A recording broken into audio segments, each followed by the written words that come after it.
Some of it is coming ashore in Louisiana's marshlands at the mouth of the Mississippi River Delta. Yesterday, we got our first look at one thick layer of oil there.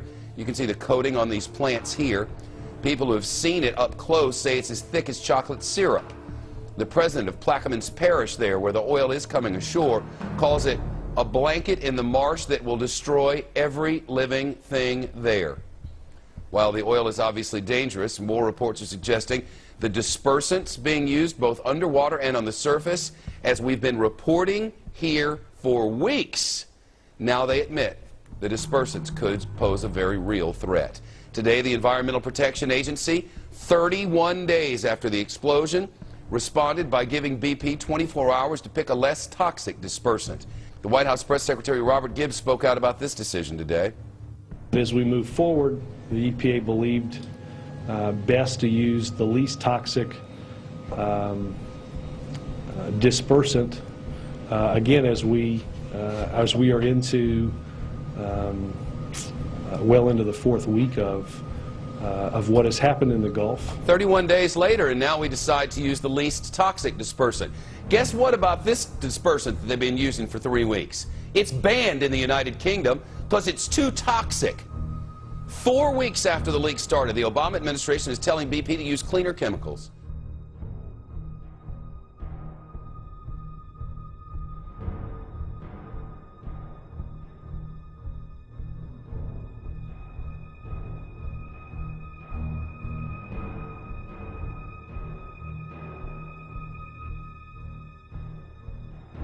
Joining us now is BP's COO, Doug Suttles. And Mr. Suttles, let's get right to it. People have really had enough of this. You know, initially you're saying 5,000 barrels were leaking. Now we can see for ourselves that it's far more than that. Could be approaching 100,000. Did you deliberately underestimate the size of the spill and mislead the public? I should stress The response is leading to the problem. The dispersant that you're using, Corexit, the EPA is now saying it's among the most toxic and least effective. How do you respond to that? And in fact, I should stress. Then how do you make sense of the claims that we saw in Jeffrey Kaufman's report that the experts were saying that where it has been used, that they can determine that 25% of the organisms living right below the surface have been killed already? Well, I haven't seen any evidence to show that so far.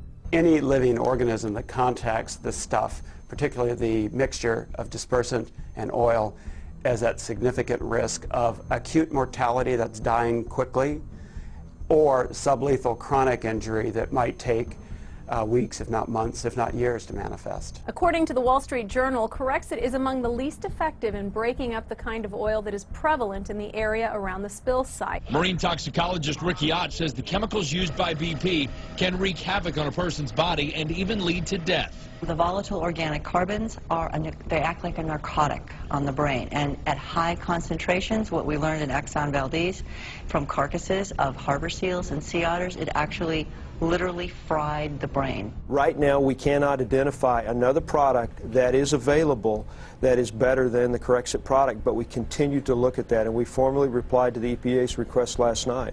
But we'll continue to try to find something better than what we're using, but so far we haven't been able to do that.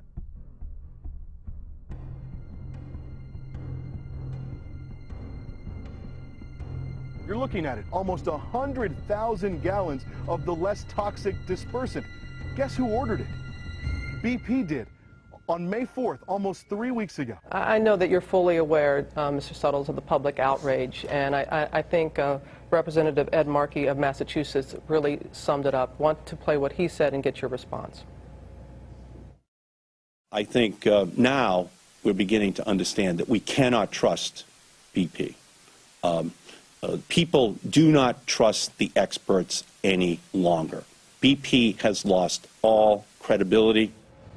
Got it wrong about the amount of oil being spilled, the type of dispersant that is being used. So why should Americans trust anything that you have to say at this point? But I can tell you, I don't know of anything, absolutely anything we could be doing that we're not doing, whether that's accessing expertise or applying resources to this problem.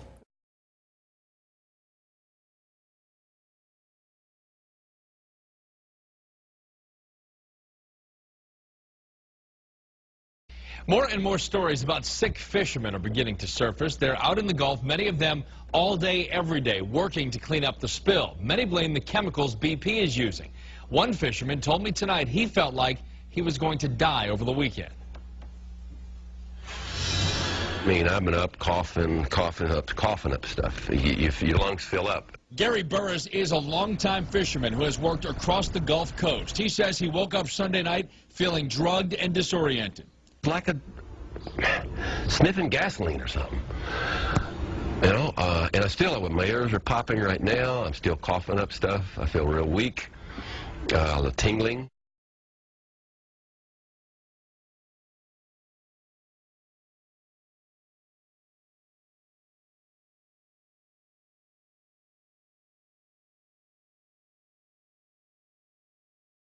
According to Burris, some equipment was donated to workers in Lafitte, but as far as he can tell, BP has not added anything to the mix. And he says a lot of fishermen are working sick, afraid to speak out because it could cost them.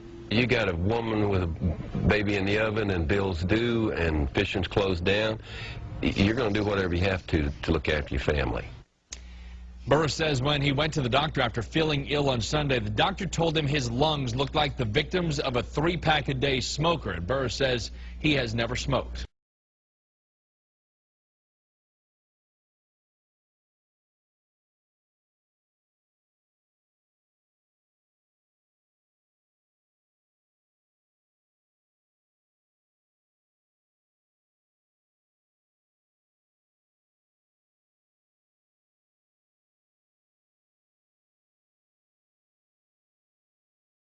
Well, this is it, this brown caramel-colored, well, for lack of a better word, goo, and this is the week it really started to make landfall.